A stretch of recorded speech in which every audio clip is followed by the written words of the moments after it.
toda la tierra conozca, amén, que Jesús es digno de alabanza, digno de gloria, digno de loor. Y quisiera en este momento que ahí donde tú estás en casita, ahí cierres tus ojos por un momento y pienses en lo merecedor que es nuestro Señor Jesucristo, de recibir palabras que salgan de tu corazón, que vengan de tu corazón hacia Él, de corazón a corazón. Medítalo un momento y dale gloria ahí donde estás.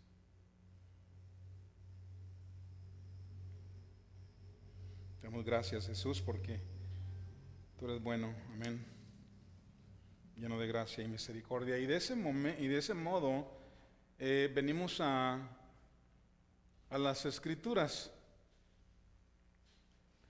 Les pido que se ubiquen ahí en Mateo capítulo 26. Estaremos estudiando los versículos 57 al 64. Amén, así que ubíquense allí en el nombre de Jesús.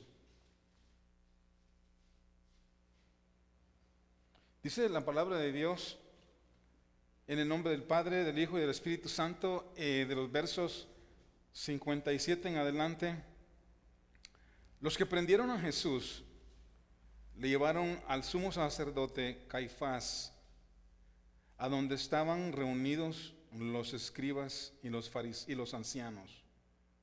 Mas Pedro le seguía de lejos hasta el patio del sumo sacerdote, y entrando se sentó con los alguaciles para ver el fin. Y los principales sacerdotes y los ancianos y todo el concilio buscaban falso testimonio contra Jesús para entregarle a muerte. Y no lo hallaron, aunque muchos testigos falsos se presentaban. Pero al fin vinieron 2 testigos falsos que dijeron: Este dijo, puedo derribar el templo de Dios y en 3 días reedificarlo. Y levantándose el sumo sacerdote le dijo: ¿No respondes nada que estos testifican contra ti? Mas Jesús callaba. Entonces el sumo sacerdote le dijo: Te conjuro por el Dios viviente que nos digas si eres tú el Cristo, el Hijo de Dios. Jesús le dijo: Tú lo has dicho, y además os digo que desde ahora veréis al Hijo del Hombre sentado a la diestra del poder de Dios y viniendo en las nubes del cielo. Querido Padre Celestial, te damos gracias por la enseñanza en este día. Una vez más rogamos que nos hables de manera individual, Señor, que trates con cada uno de nosotros en el proceso de esta enseñanza, Padre. Y que como hemos orado de antemano, que tu nombre sea glorificado en todos aquellos que escuchan, que participan, que están conectados a esta transmisión.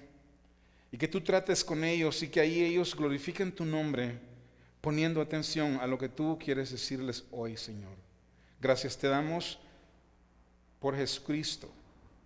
Gracias te damos por todo lo que Él sufrió en nuestro lugar y padeció y fue a la cruz en nuestro lugar.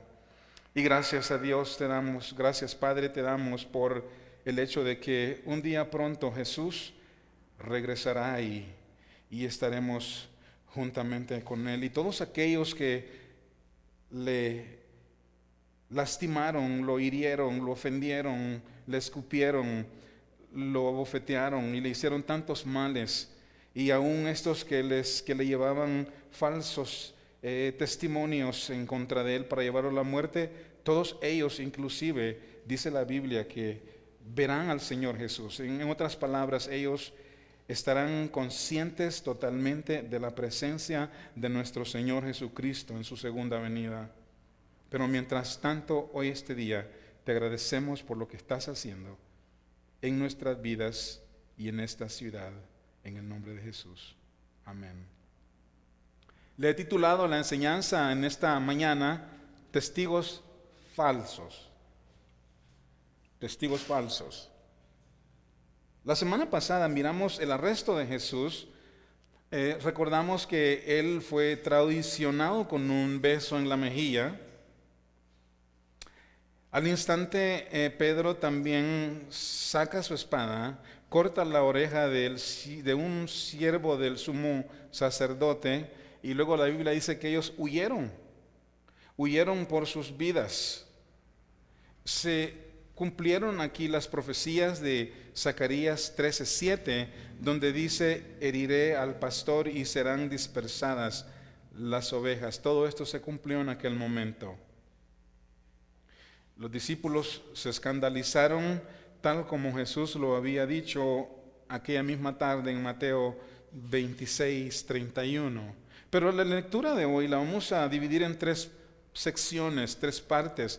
Primero, miramos a Pedro siguiendo a Jesús a distancia, versículos 57 y 58.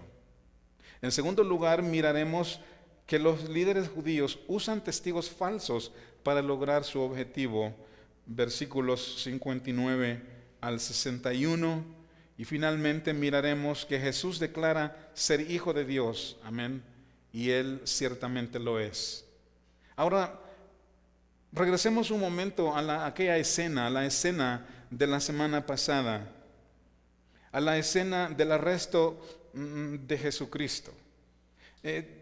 Jesús, si ustedes se acuerdan, había ido al Getsemaní a orar juntamente con sus discípulos, donde básicamente ellos, los discípulos, dormían en lugar de orar. Habían ido a orar. Y en ese momento los soldados con sus espadas y gente con palos se acercaba hacia ellos, hacia Jesús y sus discípulos. Luego Judas lo señala con un beso. Y cuando los soldados se aproximan a Jesús para arrestarle, Pedro saca la espada, sacó el machete. Yo no sé si ustedes conocen a una cosa larga así como machete. ¿No le llamamos machete? Guarizama, los que son de Guatemala. Y cosas así, ¿no? Pero sacó la espada y le corta la oreja al siervo del sacerdote. Entonces Jesús es arrestado. Y esa es la escena de la semana pasada. Pero ahora tenemos a Pedro que de pronto él mira lo que está pasando, mira a Jesús, que empiezan a llevarlo, y Pedro les sigue. Pedro les sigue. Y dice el versículo 57, los que prendieron a Jesús le llevaron al sumo sacerdote Caifás, donde estaban reunidos los escribas y los ancianos. Caifás era el sumo sacerdote en aquellos días, y dice que había reunido a los escribas y a los ancianos. Es decir, que Caifás había reunido al consejo de la corte, al consejo del Sanedrín, para hacer juicio a Jesús, para enjuiciar a Jesús. De acuerdo a Lucas 22, 66 al 71, el Sanedrín se reunió otra vez el siguiente día por la mañana. Esta segunda reunión se hizo para enjuiciar a Jesús oficialmente. Entonces, aquella tarde, cuando la noche había comenzado, los soldados arrestaron a Jesús y le llevaron a Caifás. Y dice el verso 58, dice: mas Pedro le seguía de lejos. La verdad no me gusta cómo comienza este versículo, porque en realidad como creyentes nosotros aprendemos a seguir a Jesús de cerca. Es más, nosotros necesitamos andar de la mano con el Señor Jesús. Pero tenemos aquí a Pedro siguiendo a Jesús de lejos, una tristeza. Le sigue de lejos hasta el patio del sumo sacerdote, y entrado se sentó, dice, con los alguaciles para ver el fin. para ver el fin. Qué bueno hubiera sido que Pedro le hubiera seguido a Jesús y bueno, y aunque sea de lejos, pero con el propósito de dar testimonio acerca de su fe, acerca del Maestro. Que Pedro hubiera dicho, bueno, en realidad ustedes han agarrado a un hombre inocente y yo he creído en él. Este es el Salvador del mundo, pero si ustedes miran ahí el versículo, todo lo que él busca es mirar cómo van a terminar aquellas cosas. Hermanos amados, hubiera sido mejor para Pedro no seguirle aquella hora. Hubiera sido mejor. ¿Por qué hubiera sido mejor? Porque Jesús ya se lo había advertido que no podía seguirle en aquel momento. Jesús ya se los había dicho a todos que no podían seguirle, no podían ir donde él iba. Podemos ver Juan capítulo 13, versículos 36 al 38.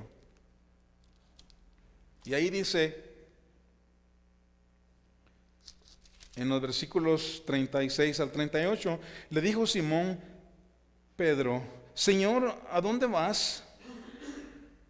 Jesús le respondió, a donde yo voy, no me puedes seguir ahora, mas me seguirás ¿cuándo? Después. O sea que todo el propósito aquí de Jesucristo con los discípulos, pienso yo de que, y es escritural decirlo, los discípulos fueron preparados para llevar la obra de Jesucristo después de Jesús partir hacia el cielo. Para que comenzara la iglesia primitiva y todo el mundo escuchara acerca del Hijo de Dios y Salvador del mundo y todos seamos salvos por la fe en Él. Si Pedro le hubiera seguido y los discípulos le hubieran seguido y sus vidas hubieran terminado ahí a filo de espada, ¿qué fuera de la iglesia en el momento actual? No sé, Jesús se hubiera ido al cielo, no hay testigos, no hay personas equipadas y sucesivamente. Por eso es que yo creo con todo mi corazón que por eso Jesús le dice, Pedro, a donde yo voy no me puedes seguir ahora, mas me seguirás después. Le dijo Pedro, Señor, ¿por qué no puedo seguirte ahora? Mi vida daré por ti. Jesús le respondió, ¿tu vida darás por mí? De cierto te digo, no cantará el gallo sin que me hayas negado 3 veces, Pedro. Si vamos ahí mismo una página más adelante, en el capítulo 14, versículos 1 al 3, ¿cómo continúa ahí en el versículo 1? Dice, no se turbe vuestro corazón, creéis en Dios, creed también en mí. En la casa de mi Padre muchas moradas hay, si así no fuera yo les hubiera dicho, voy pues a preparar lugar para vosotros. Voy pues. Y si me fuere y os preparare el lugar, vendré otra vez y os tomaré a mí mismo, para que donde yo estoy, vosotros también estéis. Pero vamos a la palabra del versículo 36, pero después, no ahora. O sea que esto será después, más tarde. Pero Pedro había hecho lo que Jesús le dijo, no lo hagas. Y por eso digo, hubiera sido mejor para Pedro no haberle seguido a Jesús. Hacer lo opuesto de lo que Jesús le dijo a Pedro, hermanos, era un acto de incredulidad a la palabra de Jesucristo y un acto de desobediencia a Él. Hacer lo opuesto era tratar de intervenir los planes de Dios en cuanto a la muerte de Jesucristo. Por eso es que Jesús le reprende con palabras duras allá en Mateo 16, 21 al 23. Si ustedes van conmigo a Mateo 16,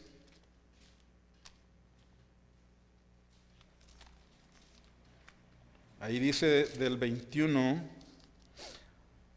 al 23. Desde entonces comenzó Jesús a declarar a sus discípulos que era necesario ir a Jerusalén y padecer mucho de los ancianos, de los principales sacerdotes y de los escribas, y ser muerto y resucitar al tercer día. Miren cómo dice Pedro. Entonces Pedro, tomándole aparte, comenzó a reconvenirle diciendo: Señor, ten compasión de ti. En ninguna manera esto te acontezca. Pedro está diciendo aquí: ¿sabes, Señor? Te quiero mucho y realmente no quiero que esto te suceda. Evítalo. Haz todo lo posible para evitar morir. ¿Qué está haciendo Pedro aquí? En cierto modo, él está estropeando, está metiéndose entre los planes de Dios, tratando de intervenir lo que Dios había planificado. Pero él volviéndose, Jesús volviéndose, le dijo a Pedro: quítate delante de mí, Satanás. Son palabras duras, ¿no es cierto? Quítate delante de mí, Satanás, porque no pones la mira en las cosas de Dios, sino en las de los hombres. Las cosas de los hombres en aquel momento obviamente era tratar de salvarle la vida a Cristo Jesús, pero ese no era el plan de Dios, no era la razón que Jesús vino. Él vino a dar su vida, vino a morir por nosotros. Entonces, hacer lo opuesto era resistir a Dios. Hacer lo opuesto era demostrar que Pedro iba a cumplir su promesa de morir con Jesús, donde le dijo: aunque me sea necesario morir contigo, no te negaré. Mateo 36:35. Pedro estaba mostrando ahí su fuerza, su valor. Hermanos amados, hacer lo opuesto de lo que Jesús dijo era resistir la palabra de Dios y la voluntad de Dios.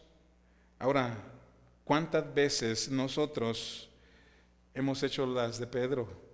¿O cuántas veces a nosotros nos ha sucedido exactamente de manera diferente o como sea, pero nos ha sucedido algo parecido de lo de Pedro? Estoy seguro que nos ha sucedido, ¿no es cierto?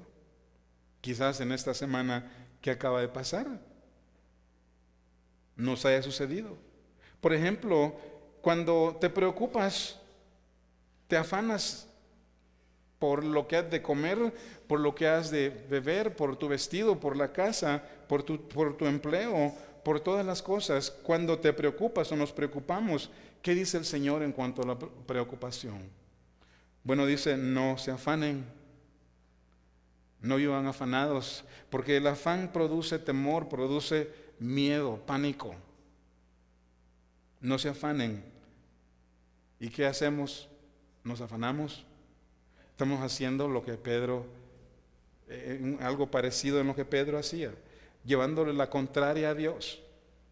O cuando el Señor te dice: deja la arrogancia y la vanidad, y en lugar de obedecer más te alimentas de la arrogancia y de la vanidad.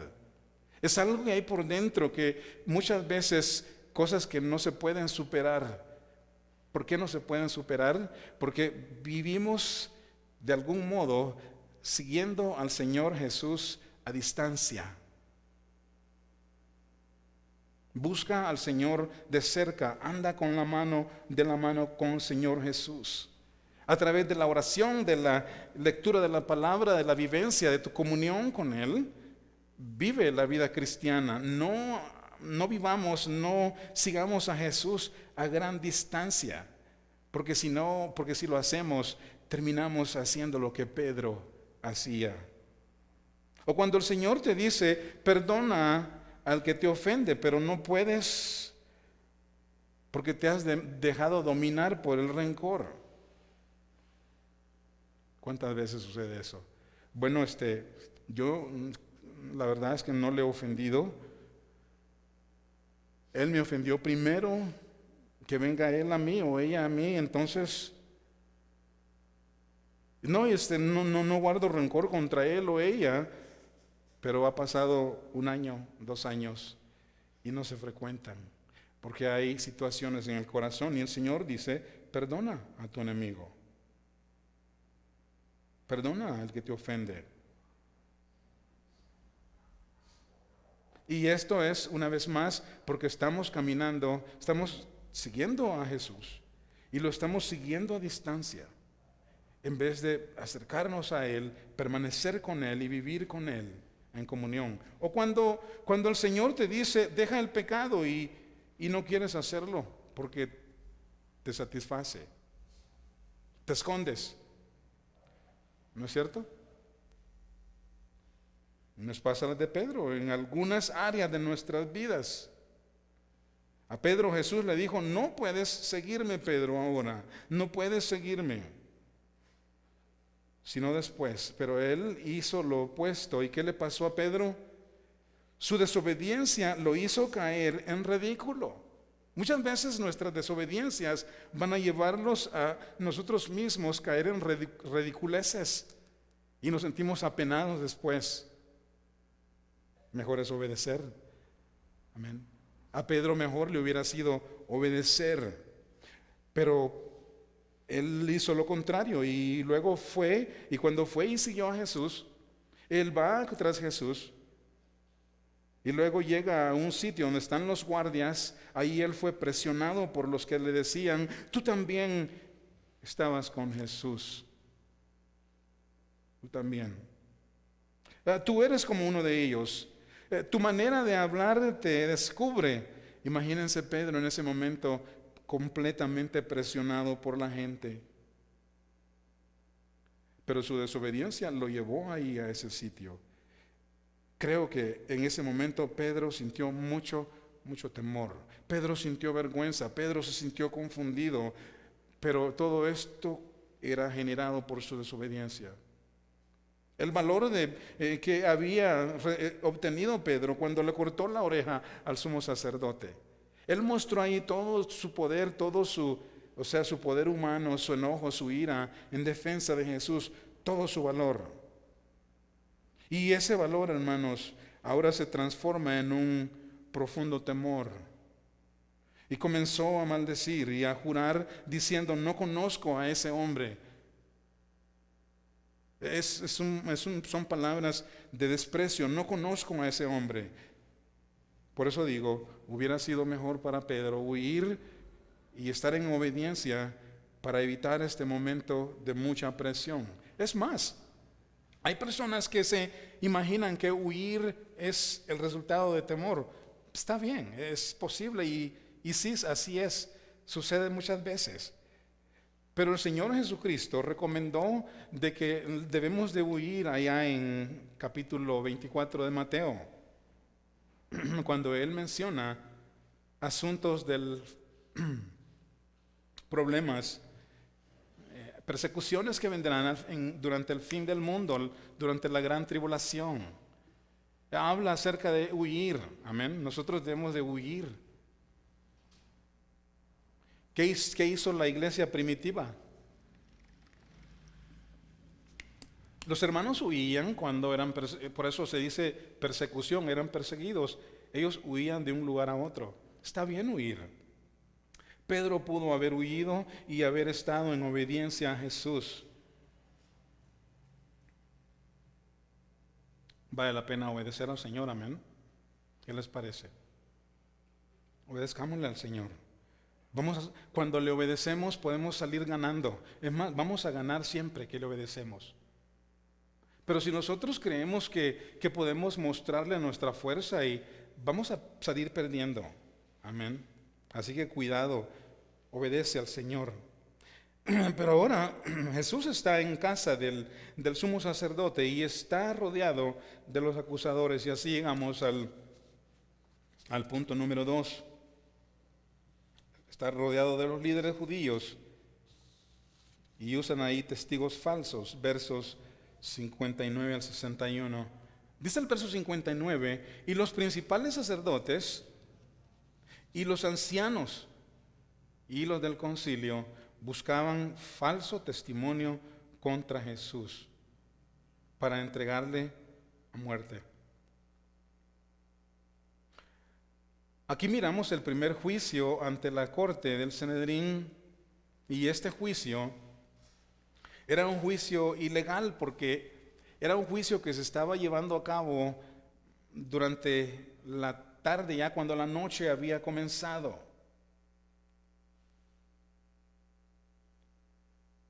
Y según las leyes de los judíos, todos los juicios criminales debían de comenzar durante el día y debían de terminar durante el día.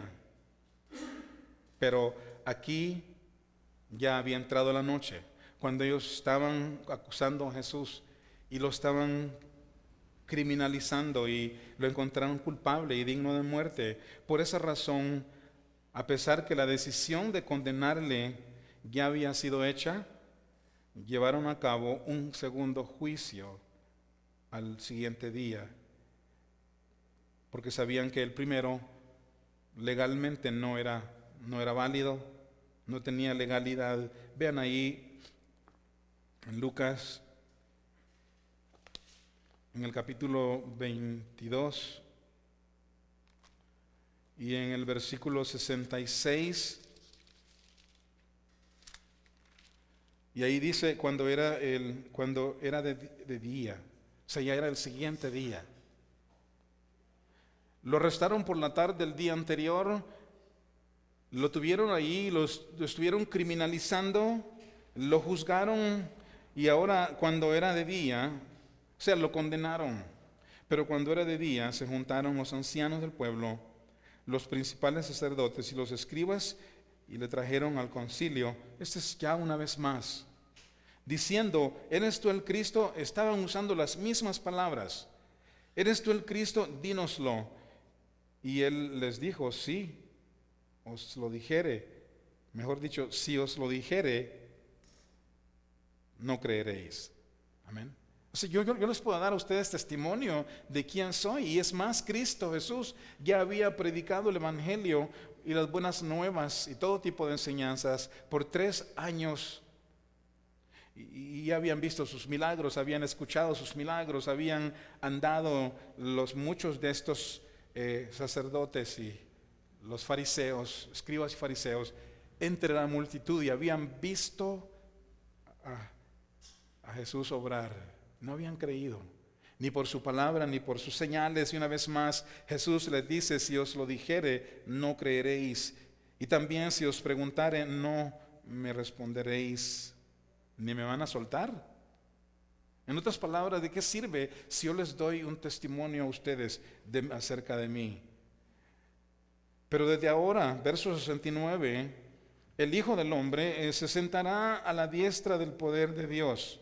Hasta ahí está bien. Hasta ahí lo dejamos.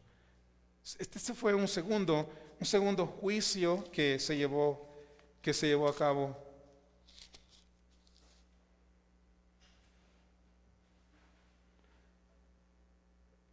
Volviendo a Mateo 26, los sacerdotes y los ancianos y el concilio básicamente estaban buscando maneras de encontrarlo culpable, presentando falsos testimonios. Y dice el verso 60, y dice: y no lo hallaron. O sea, empezaron las acusaciones. Me imagino venir uno presentando ahí falsas pruebas. ¿Qué pruebas podían presentar? ¿Palabras? No había ninguna prueba de que Jesús era culpable de alguna cosa, pero daban falsos testimonios. Y me imagino venir uno, venir otro, y no encontraban la culpabilidad de Jesucristo por la que realmente él debía de ser condenado. Y el tiempo estaba pasando.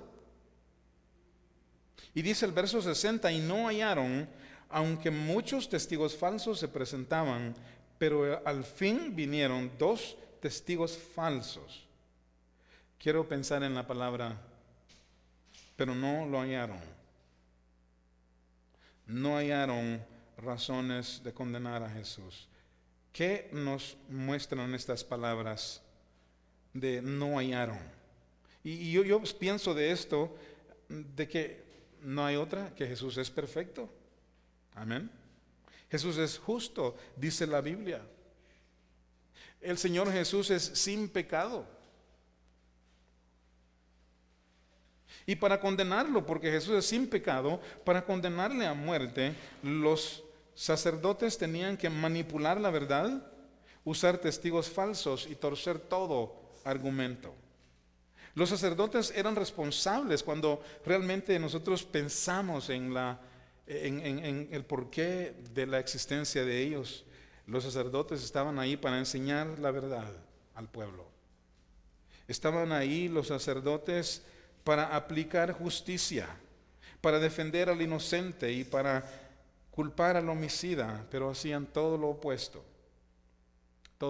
de la ley. Ellos falsificaron la verdad, ellos aplicaron la injusticia y condenaron al inocente y dejaron en libertad al homicida. ¿Saben que es lo mismo que sucede hoy día? Solo que nosotros no nos damos cuenta. Por falta de información, la información está allí, solo que no tomamos el tiempo para ver cómo operan nuestros gobiernos, pero eso es exactamente lo que sucede con las leyes de la tierra. Siempre hay fraude, siempre hay quienes tuercen la verdad, falsifican la verdad, aplican injusticia y condenan al inocente, y esto es exactamente lo que estaba por suceder con Jesucristo. Y es interesante que Pilato, un mundano, él estaba más inclinado a juzgar a Jesús en base a la justicia. Y yo me pongo a pensar, un mundano se preocupó más por hacer lo que es correcto.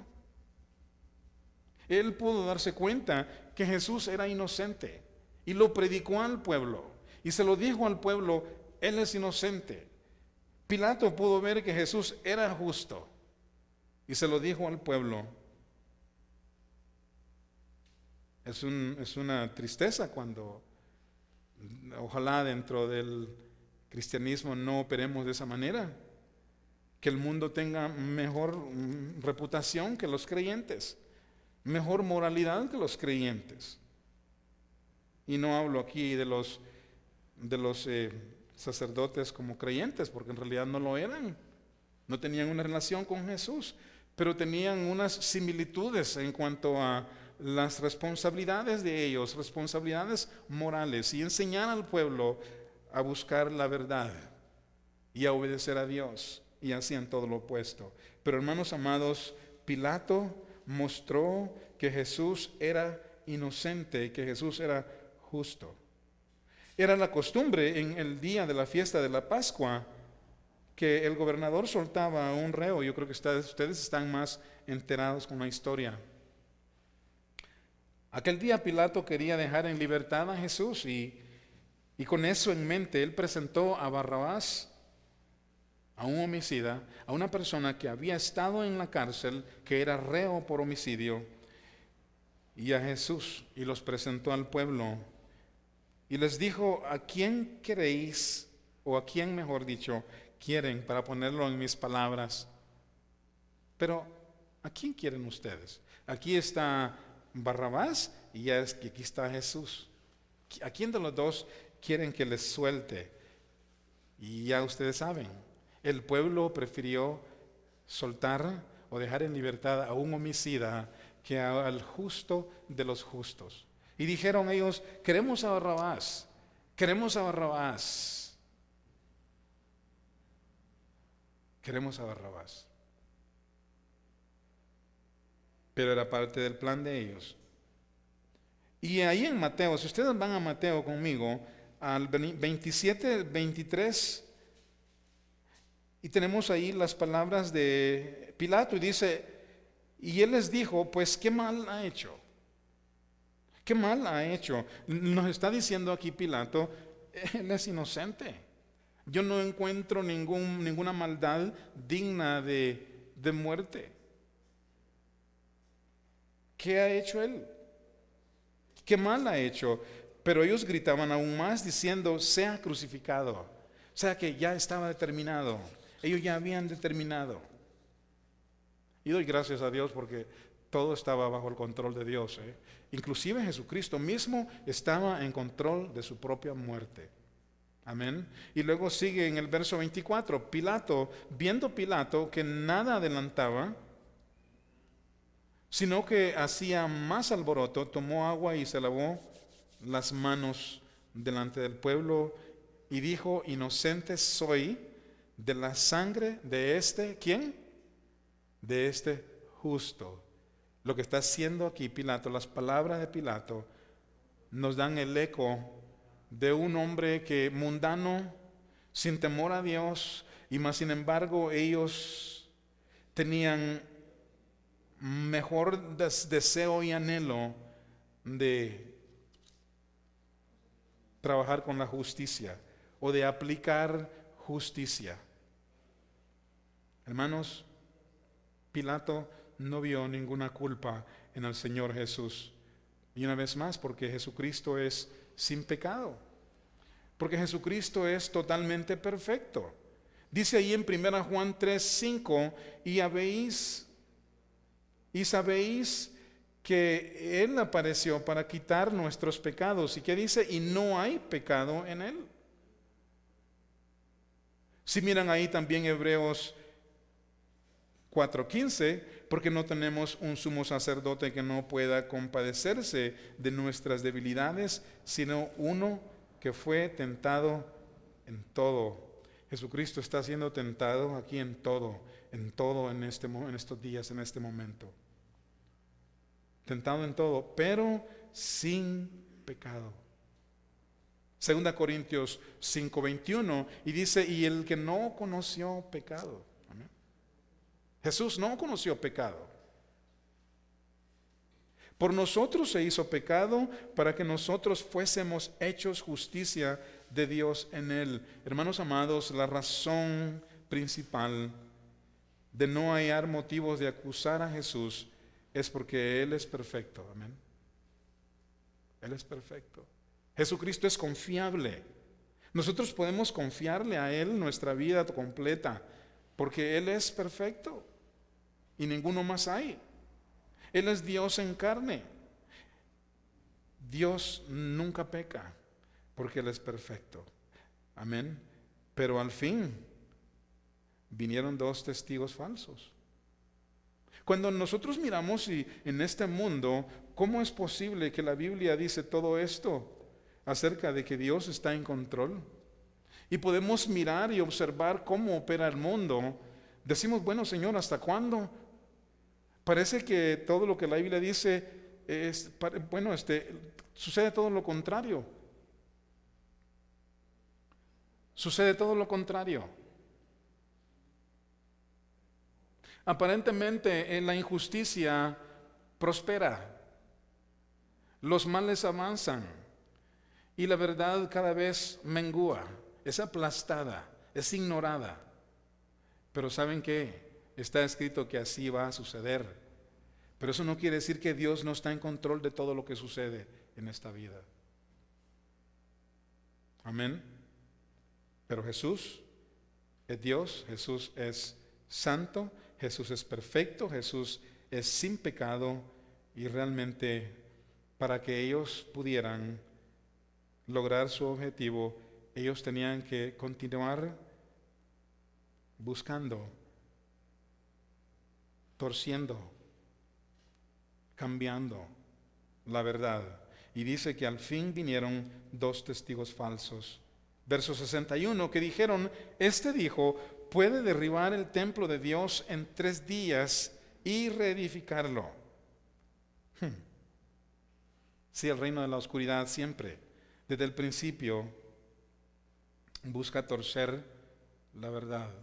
Usa las palabras de Dios. ¿Se acuerdan con Eva allá en el Edén? El diablo llegó, usó la palabra de Dios y la usó torcidamente para decir y para contradecir lo que Dios había dicho. Y aquí estos también están diciendo algo en parte de lo que Jesús dijo, pero están torciendo las escrituras para hacerlas ver lo que ellos quieren que se vea y tener la excusa válida, por lo menos para ellos, y así condenaron al Señor Jesús. Después que todos los falsos testigos, después de todo lo que dijeron, finalmente Jesús fue acusado. Y fue acusado por amenazar con destruir el templo, algo como un ataque, por decirlo así, un ataque terrorista. Pero Jesús habló de la destrucción del templo y cuando lo hizo no se refería a un edificio, literalmente hablando. Jesús se refería al templo de su propio cuerpo. ¿Se acuerdan ustedes cuando Jesús entró al templo en cierta ocasión? Que allí en las partes de afuera, en los patios del templo, se habían congregado en esos mismos días de la Pascua cambistas, vendedores de borregos, para llevar a cabo los sacrificios, y los precios los habían elevado hasta las nubes. Y estaban utilizando aquel lugar como un lugar para hacer negocio. Entonces Jesucristo se hizo dice la Biblia, un azote. Y empezó a volcar mesas y a soltar los animales y sacó a toda la gente que estaba dentro de las puertas ahí de esos patios y los sacó afuera. Y los dijo que no usaran aquel lugar que era una casa de oración para convertirla en casa de negocios o en cueva de ladrones, dicen a otras traducciones de la Biblia. Y entonces se enojaron los que estaban ahí, los escribas y fariseos, los sacerdotes, se indignaron contra Jesús y le dijeron: hey, ¿por qué haces eso? Como decir, ¿quién te dio permiso? ¿Y qué señal nos enseñas de tu poder y de tu autoridad? Y es ahí donde Jesús les dijo: destruyan este templo. Es ahí. Destruyan este templo y en 3 días lo levantaré. Amén. Y de ahí es donde ellos se agarraron. Se agarraron de esto que Jesús dijo.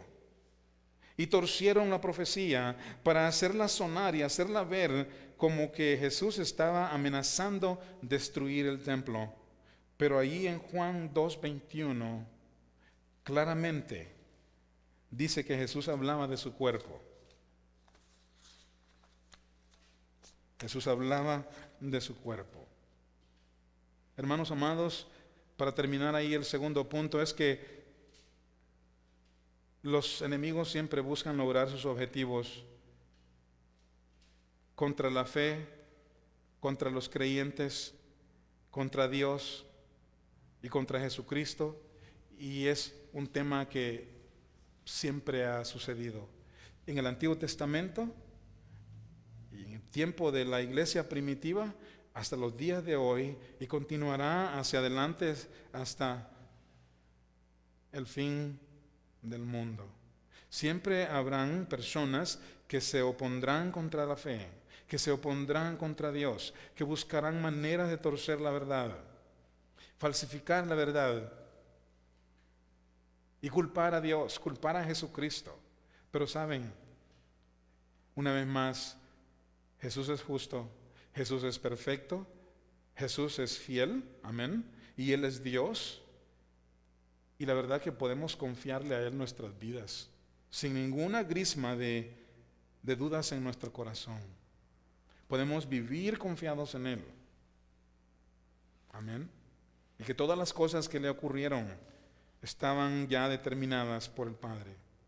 Era un plan de Dios. Pero ahora vamos a lo que Jesús dice de sí mismo. Jesús declara ser hijo de Dios, versículos 66 al 64. Y dice: y levantándose el sumo sacerdote, le dijo: ¿no respondes nada? ¿Qué testifican estos contra ti? Increíblemente, Jesús callaba. Amén. Y Él únicamente habló cuando Él sintió que fue necesario hablar. Y en esta ocasión Él respondió por respeto al sumo sacerdote. Pero Jesús pudo defenderse si Él hubiera querido, ¿sí o no? Jesús pudo usar sus testigos en cuanto a su deidad. Jesús pudo usar su poder. Jesús pudo usar su autoridad, pudo llamar a estos testigos que dieran testimonio de su poder, de su autoridad, de su carácter, de su vida. Jesús pudo llamar a las personas que enseñó, amén. Pudo llamar a las personas que sanó y los resucitó. Incluso Jesucristo pudo haber llamado a los mismos demonios que dieron testimonio acerca de su deidad. Cuando llegaron a Jesús y le dicen: ¿qué tienes contra nosotros, Hijo de Dios? Todavía no ha llegado nuestro tiempo. Pero Jesús debería cumplir la profecía de Isaías 53:7, al no abrir su boca. ¿Okay? Como cordero fue llevado al matadero, y como oveja delante de sus trasquiladores enmudeció y no abrió su boca. Jesucristo iba y estaba cumpliendo cada detalle, cada palabra de las profecías. Y era muy necesario, porque sus profecías completadas en Él nos muestran que Él es el verdadero Hijo de Dios. Amén. No un salteador, no un ladrón, pero alguien real, alguien genuino que vino de parte de Dios. Hermanos, el sumo sacerdote aquí ya estaba cansado. Aquí él ya estaba frustrado en el versículo 62. Estaba frustrado y estaba interrogando a Jesús, deseando una respuesta inmediata. Dinos ya la verdad. Y dice el verso 63: mas Jesús callaba. Y entonces el sumo sacerdote le dijo: te conjuro por el Dios viviente que nos digas si tú eres el Cristo. Hermanos amados, esto no cambiaría la trayectoria de ese momento. Que nos digas si eres el Cristo, el Hijo de Dios. Está frustrado aquí el sumo sacerdote, quiere una respuesta rápida. Y Jesús le dice en el verso 64: tú lo has dicho. Cuando le dice: te conjuro por el Dios viviente que nos digas si tú eres el Cristo, el Hijo de Dios, Jesús le dice: tú lo has dicho. Fue el modo de decirle de una manera muy breve: sí, yo soy. Es verdad, tú lo has dicho. Y lo hizo brevemente, lo hizo directamente y claramente. Hermanos amados, lo hizo claramente. Que cuando Jesús va a la cruz más tarde, la razón por qué le mataron al Señor Jesús es realmente porque los judíos entendieron completamente que Jesús estaba diciendo que Él era Dios. Por eso lo mataron.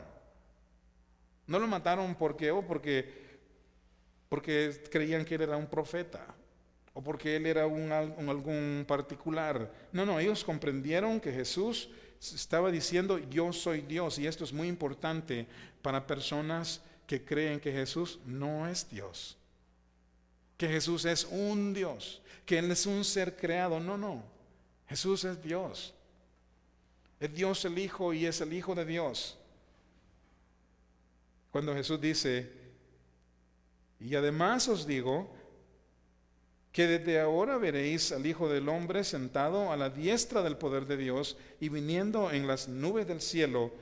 Hermanos, esta imagen de su poder y su regreso lo encontramos en primer lugar en Salmo 110:1, y luego de su regreso en Daniel 7:13. Pero veamos primero Salmo 110:1. Ahí leemos: Jehová dijo a mi Señor, dice David diciendo: Jehová Dios, Dios Padre, dijo a mi Señor. ¿A cuál Señor? Al Señor Jesús: siéntate a mi diestra. Ahora, recordemos que Jesús no tiene derecha ni izquierda.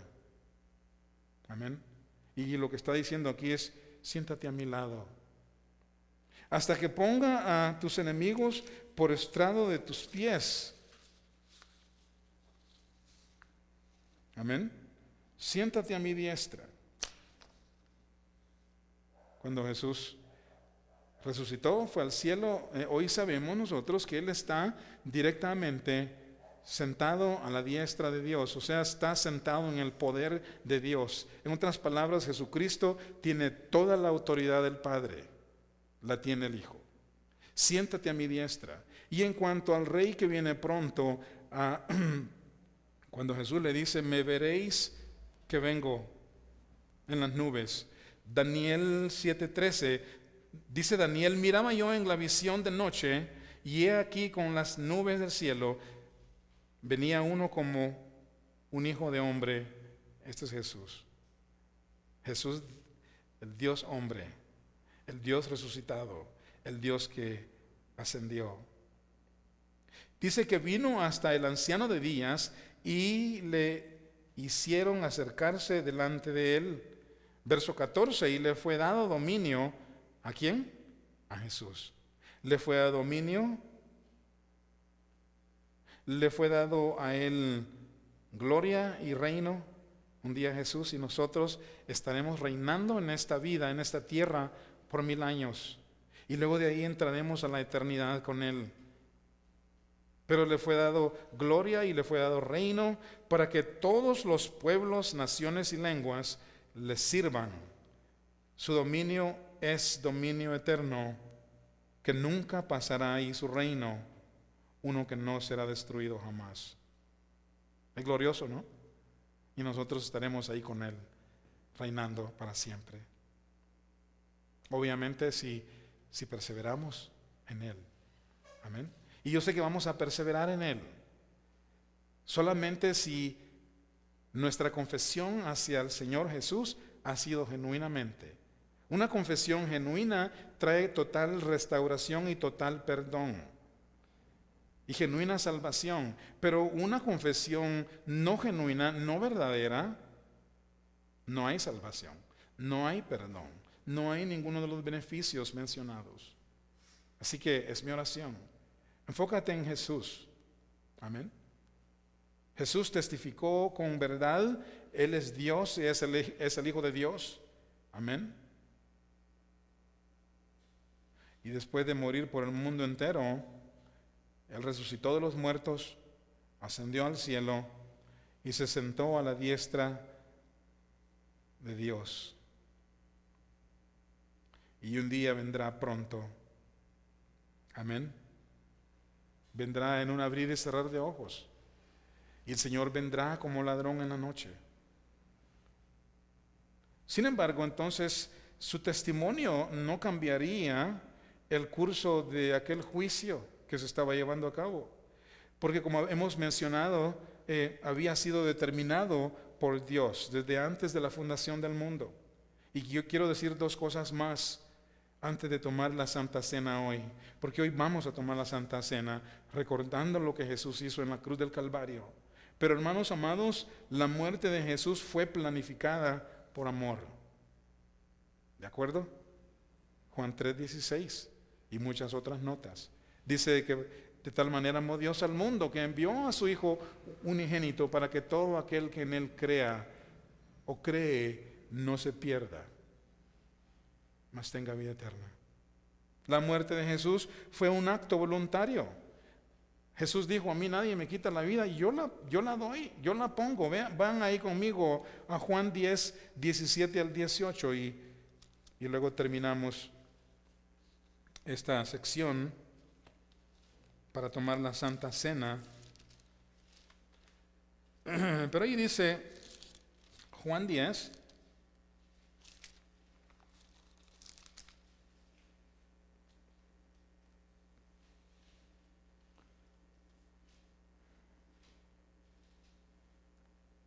dice, bueno, vamos a verlo del 17, dice, por esto me ama el Padre, porque yo pongo mi vida para volverla a tomar.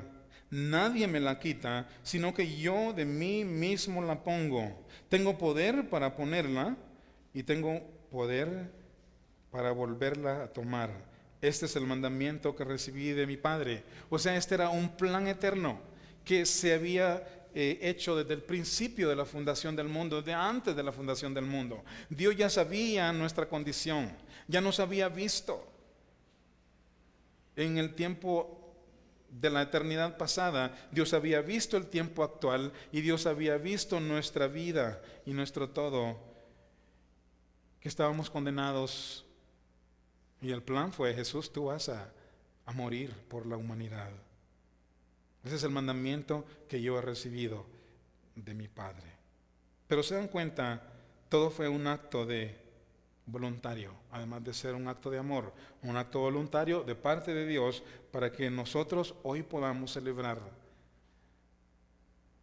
o conmemorar mejor, conmemorar lo que Jesús hizo en la cruz del Calvario a través de la Santa Cena. Amén.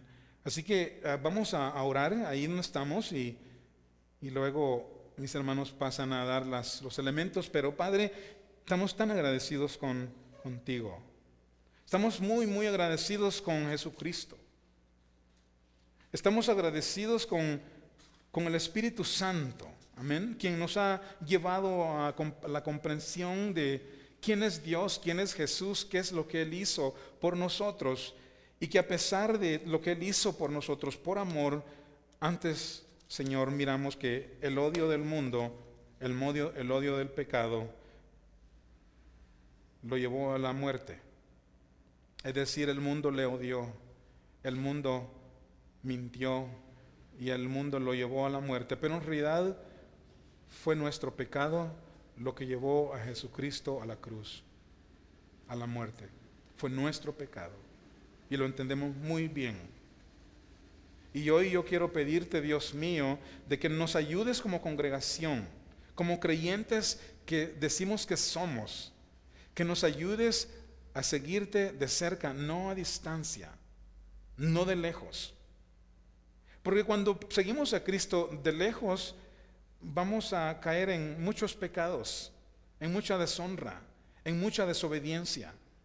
Y cuando nosotros hagamos de acuerdo a la manera que nosotros pensamos, haciendo lo opuesto que Dios quiere que hagamos, nos vamos a lastimar a nosotros mismos, tal como le sucedió a Pedro cuando le sucedió allá que lo presionaron, lo avergonzaron, y él no pudo sostenerse en pie por aquel que le salvó la vida, Jesús.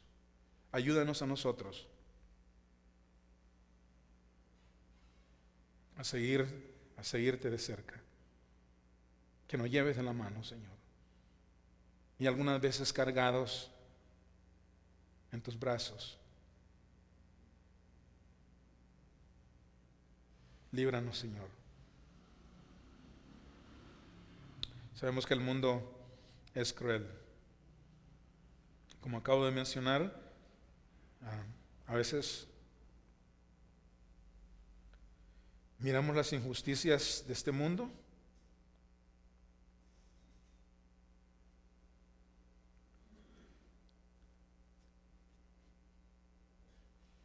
y pareciera que el mundo está en victoria, pero con sus malos hechos y pecados y desobediencias. Pero sabemos que